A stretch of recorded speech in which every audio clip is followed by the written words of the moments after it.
गोरखपुर का तिवारी हाथा। इस हाथे पे अभी कुछ दिन पहले ईडी की छापेमारी हुई थी। छापेमारी के बाद पूर्व विधायक विनय शंकर तिवारी की गिरफ्तारी हुई। उसके बाद से इस हाथे पर राजनीतिक हलचल बढ़ गई। अभी कुछ दिन पहले कांग्रेस के प्रदेश अध्यक्ष अजय राय यहाँ पहुंचे थे, तिवारी परिवार से मिले। उसके बाद कांग्रेस के पूर्व अध्यक्ष अजय लल्लू जी पहुंचे और आज एक बार फिर समाजवादी पार्टी के बलिया के सांसद सनातन पांडे की मौजूदगी यहाँ है। आपको बता दें कि तिवारी परिवार से मिलने वालों की संख्या में लगातार इजाफा बढ़ रहा है। नेताओं के बड़े बड़े चेहरे यहाँ जो है आपको दिखाई देंगे। इस परिवार से मिलने के बाद सनातन पांडे ने मीडिया से बातचीत किया। मीडिया से बातचीत करते हुए उन्होंने क्या कहा, आइए देखते हैं। सांसद जी, गोरखपुर तिवारी हाथे पे आपका आगमन हुआ है ईडी की कार्रवाई के बाद से, आप परिवार से मिलने आए हैं, क्या कुछ कहा? ईडी की कार्रवाई हम भी जानते हैं, आप भी जानते हैं। जो हमारी सरकारी संस्थाएं हैं उनका उपयोग ये सरकार विरोधियों को परेशान करने के लिए कर रही है, जबकि लोकतंत्र में इसकी मान्यता नहीं है। हम लोग चुनाव से भी पहले कहे थे इस देश का लोकतंत्र खतरे में।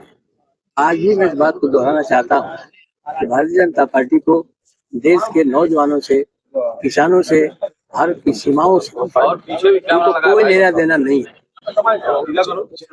वो हिटलर शाही तरीके से सरकार चलाना चाहते हैं और चला रहे हैं। इस समय जो है, जो पिछला चुनाव लोकसभा का हुआ, उत्तर प्रदेश ने ही उनको पूर्ण बहुमत से रोका है।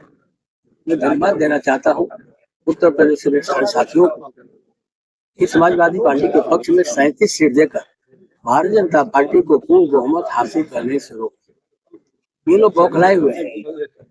अभी ये जब उनकी सरकार नहीं थी, जब कांग्रेस की हुकूमत हुआ करती थी, तो 2014 में हिंदुस्तान के लोगों को एक आश्वासन दिया था कि आप हमारी सरकार को ला दो, हमारी सरकार आएगी तो किसानों की आय दुगनी हो जाएगी, हमारी सरकार आएगी 2 करोड़ लोगों को हर साल रोजगार देंगे, हमारी सरकार को ला दो, देश का जो काला धन विदेशों में पड़ा हुआ है उसको हम भारत की धरती पर लाएंगे और जनधन खाता के माध्यम से हर परिवार को 15-15 लाख रुपए देने का हम।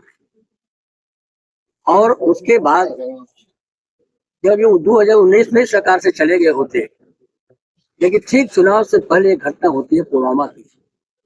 आज तक ये सरकार पता नहीं कर पाई तो आरडीएक्स कहाँ से आया था और देश के किस रास्ते से आया, और उनको जो है शहीद का भी दर्जा नहीं मिला।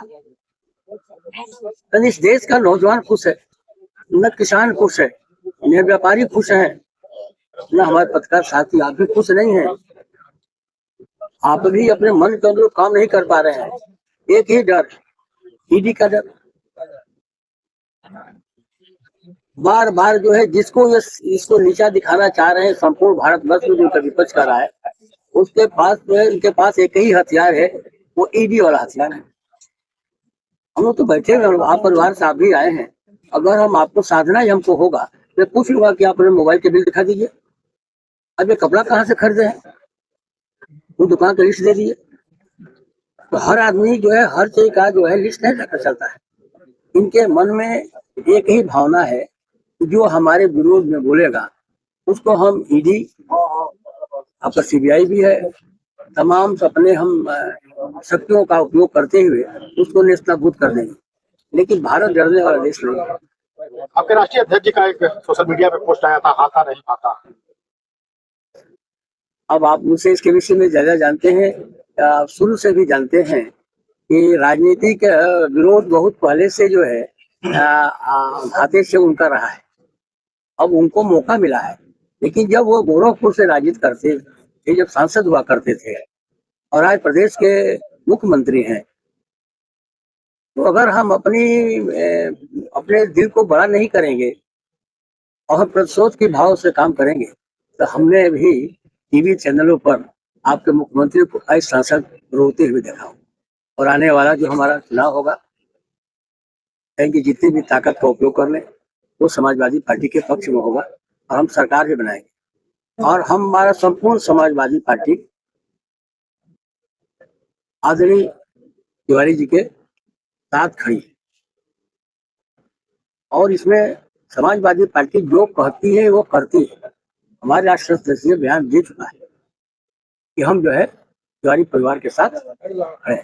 उसी संदर्भ में मैंने भी हमारे परिवार से हमारे से आपके संबंध रहे, आपके बाबा को भी संबंध रहे, आपके मैं गाँव भी गया हूँ। किसी भी आदमी को इस तरह से परेशान करना हमारे समझ से विपक्ष के लिए भी, विपक्ष और सत्ता पक्ष के लिए भी कहीं से फायदे की चीज नहीं है।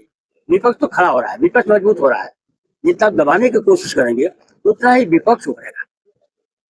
ये अपने इनको जो है आप में जो मैं देख रहा हूँ पूरे प्रदेश का, मैं देश का, जिस वादे के साथ सरकार में आए, सबका साथ सबका विकास, सरकार में सत्ता पाते ही भूल गए।